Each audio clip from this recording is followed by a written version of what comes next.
Ustaz, ada seorang yang dia bermanhaj salaf, tetapi dalam pengamalan dia tidak seperti manhaj salaf. Dia seorang pelaku maksiat, suka menonton video porno, atau suka berdusta, atau tidak amanah. Apakah dia termasuk nifak besar, Ustaz? Jadi kita sebutkan ya, jika berkata dia berdusta, jika dia berjanji dia menyelisihi, jika dia diberi amanah dia berkhianat, ini nifak amali, bukan nifak besar. Nifak apa? Asghar, ya, tidak mengeluarkan seorang dari Islam. Jadi nifak akbar mengeluarkan dari orang dari Islam, yaitu nifak yang dalamnya kekufuran, ya, tetapi KTP-nya Islam. Adapun yang kita sebutkan tadi 5 ciri dalam tanda-tanda orang munafik, semuanya nifak amali, semuanya nifak asghar. Adapun seorang bermanhaj salaf yang bermaksiat, maka bisa menimpa siapa saja, ya. Oleh karena seorang yang bermaksiat segera kembali kepada Allah Subhanahu wa taala. Ketahuilah, menonton film porno itu tidak akan memberikan, ya, kebahagiaan. Maka dia akan terjerat dalam, ya, syahwat yang tiada henti-hentinya. Jika dia sudah punya istri, maka akan dicabut kebahagiaan dari dia. Dia tidak akan pernah puas dengan istrinya. Istrinya akan terlihat jelek di hadapan matanya, dan Allah akan cabut kenikmatan darinya. Oleh karena orang yang suka berzina, dia dalam khayalan saja, tidak ada kebahagiaan. Ya, selalu setelah berzina mencari lagi wanita yang lain, pulang ke rumah dalam penderitaan. Tidak ada kenikmatan terhadap istrinya. Kenapa? Karena dia sudah merasakan kelezatan zina yang itu merupakan pada hakikatnya adalah kesengsaraan. Ya, maka seorang yang nonton film porno, ya, dia akan terus kecanduan, ingin melihat lagi dan tidak akan pernah bahagia. Tidak akan pernah bahagia, tidak akan gelisah, hidupnya gelisah, ingin nonton lagi. Kalau tidak nonton, ingin nonton lagi. Sama seperti orang yang kecanduan heroin atau obat-obat terlarang. Demikian, kelezatan dia rasakan sebentar, setelah itu penderitaan yang dia rasakan. Hatinya gelisah, hatinya gelap, ya, penuh dengan kegalauan dan yang lainnya. Maka seorang bertakwa kepada Allah, jauhi hal-hal tersebut, ya, dengan bergaul yang baik, dengan menghilangkan segala sarana yang bisa menjerumuskan dia dalam hal-hal tersebut. Ustaz yang senantiasa dirahmati oleh Allah, ana mau bertanya, ana ingin sekali dicintai oleh Allah, namun ana sering nonton bersama suami film BF, ya. Bagaimana? Bolehkah? Tidak boleh, ya. Nonton film BF, ya, tidak boleh. Saya ulang, ya.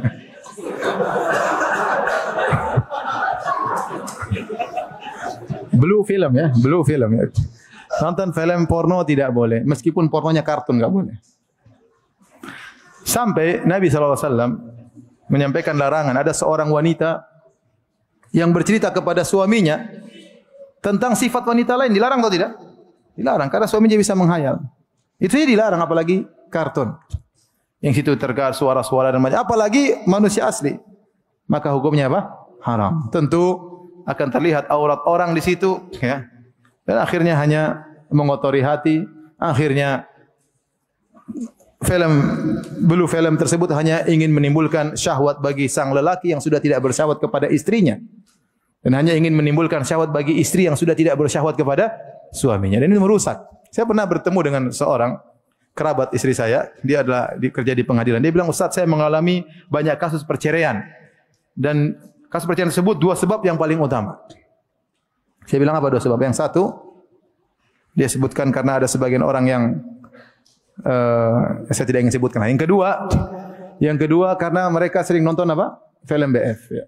Dan itu benar-benar menjadikan kenikmatan yang sungguhnya hilang. Seorang laki melihat istrinya sudah tidak cantik lagi, sehingga kalau dia ingin berhasrat sama istrinya, dia harus nonton film dulu. Apa kelezatan seperti itu? Seorang istri tidak bisa berhasrat kepada suaminya kecuali setelah nonton apa? Nonton BF. Banyak kerusakan yang ada pada film-film tersebut. Jadi hukumnya haram. Semoga Allah melindungi dan merahmati Ustaz dan keluarga. Amin ya rabbal alamin. Izin bertanya, saya sering terjerumus dalam dosa bermaksiat ketika sendirian. Saya tahu dosa tersebut dapat menggugurkan amal ibadah saya, bahkan menghambat terkabulnya doa. Saya bertobat, terjerumus lagi, bertobat, terjerumus lagi. Saya pun tahu bahwa kita tidak boleh putus asa dalam mencari rahmat Allah. Bagaimana caranya agar saya bisa meninggalkan dosa ini, Ustaz?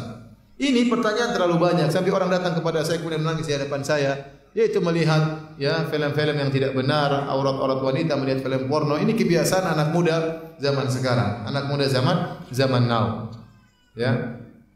Jadi ini adalah maksiat zaman sekarang, karena terbukanya internet, kemudian seorang bisa mengakses apa yang dia kehendaki, maka akhirnya dia terjebak dalam kecanduan melihat hal-hal yang haram. Dia berjuang, dia bertobat kembali lagi, berjuang, bertobat kembali lagi. Dan hendaknya dia selalu berjuang sampai dia meninggalkan dosa tersebut. Tapi di antara hal yang bantu dia untuk meninggalkan hal ini, maka saya ingatkan bahwasanya dengan dia setiap hari seperti itu atau dalam waktu dia melakukan demikian, maka dia hanya menghabis-habiskan waktunya. Bayangkan seorang kalau setiap hari kecanduan menonton film porno, dia nonton setengah jam, 1 jam, ya. Bayangkan kalau sudah sebulan 30 jam. Bayangkan kalau sudah bertahun-tahun berapa ratus jam yang dia buang-buang untuk maksiat, dan semua akan dia dapati pada hari kiamat kelak. Sampai ada beberapa orang yang kemudian terjebak dalam maksiat ini berbelasan tahun. Sampai di antara mereka ada yang sudah menikah masih terus terbawa kecanduan tersebut. Bayangkan kalau dia meninggal dalam kondisi membawa maksiat yang begitu banyak yang dia kumpul bertahun-tahun, bahkan puluhan tahun. Apa nasibnya di hari kiamat kelak? Maka dia ingat hal tersebut, jangan dia buang-buang waktunya untuk hal yang bermaksiat yang buruk seperti ini. Kemudian subhanallah, imannya bagaimana tidak turun? Semua sampah, kotoran, keburukan, kehinaan dia lihat dalam film-film seperti itu. Dulu ada seorang yang soleh namanya Jurej. Dia pernah dipanggil oleh ibunya, kemudian akhirnya dia tidak jawab karena dia sedang sholat. Maka ibunya marah. Kemudian ibunya berdoa, Allahumma la tumithu hatta turiyahu wujuhal mumisat. Ibunya berdoa, ya Allah, jangan kau matikan anakku Jurej sampai kau buat dia melihat wajah pezina. Dan doa ibunya dikabulkan. Akhirnya dia dituduh berzina sampai wanita tersebut mengaku berzina dengan dia, bahkan punya anak sampai dia melihat wajah pezina tersebut. Dan ini menunjukkan melihat wajah pezina itu kehinaan. Itu kehinaan. Nah, orang yang nonton seperti itu dia lihat pezina lelaki, pezina wanita, dia nikmati wajah-wajah seperti itu, dan ini adalah hal yang sangat menghabiskan imannya, sangat menghinakan dirinya. Makanya dia bertobat kepada Allah Subhanahu wa taala. Kemudian perkara kedua, bayangkan kalau dia sedang bermaksiat, tahu-tahu dia meninggal dunia. Sekarang Allah tutup aibnya, mungkin berapa tahun lagi Allah akan bongkar aibnya. Betapa banyak orang sekarang yang sedang menutup aibnya puluhan tahun yang lalu dibongkar oleh orang-orang yang jahat sekarang.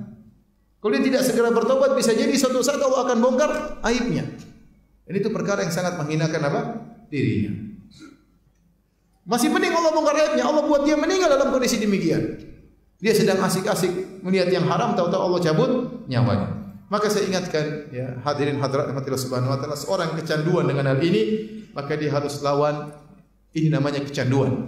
Dan kecanduan, menurut penelitian kecanduan, melihat hal-hal seperti ini lebih parah daripada kecanduan narkotik, lebih parah daripada kecanduan rokok, lebih parah daripada kecanduan khamar.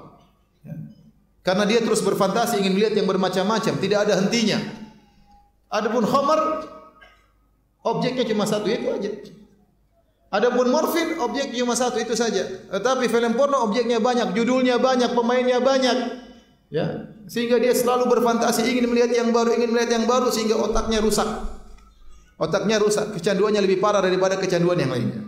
Maka untuk menghilangkan kecanduan ini, dia bertobat kepada Allah, menangis di hadapan Allah. Menangis, salat malam. Kemudian dia harus melawan dirinya, melawan nafsunya. Ya, kalau dia bisa meninggalkan, insya Allah 2 bulan, 3 bulan, dia akan bisa meninggalkan selamanya dengan izin Allah Subhanahu Wa Taala. Tapi dia harus setiap ada syahwatnya ingin nonton, segera pergi, cari kawan, cari kesibukan, pergi ke masjid, nangis dan yang lainnya. Pokoknya setiap kesibukan, kemudian dia pergi sampai kalau sudah sebulan, 2 bulan, 3 bulan, dia bisa meninggalkan, maka niscaya kecanduan tersebut akan hilang. Kalau kecanduannya sudah hilang, maka jangan sekali-sekali coba-coba dia melihat lagi. Sedikit saja sesuatu maksiat dia lihat akan memunculkan nostalgia yang telah lalu, maka dia akan kembali lagi seperti sedia kala. Kalau Allah sudah hilangkan kecanduan tersebut, jangan coba-coba lagi. Dan yang terakhir, kalau dia belum nikah, segera nikah. Kalau tidak nikah, repot di zaman sekarang ini. Ya, makanya saya bilang tadi, kasihan orang-orang jomblo. Kalau ente punya uang zakat, kasih zakat sama dia, biar dia bisa apa? Nikah. Benar, boleh kasih zakat sama. Kasihan dia menderita. Pemuda zaman dahulu tidak seperti pemuda zaman sekarang. Sekarang maksiat di mana-mana. HP isinya kerusakan, ya. Maka kalau kita bisa bantu segera dia menikah, maka segera menikah. Obat yang paling utama untuk menghilangkan penyakit seperti ini adalah apa? Menikah.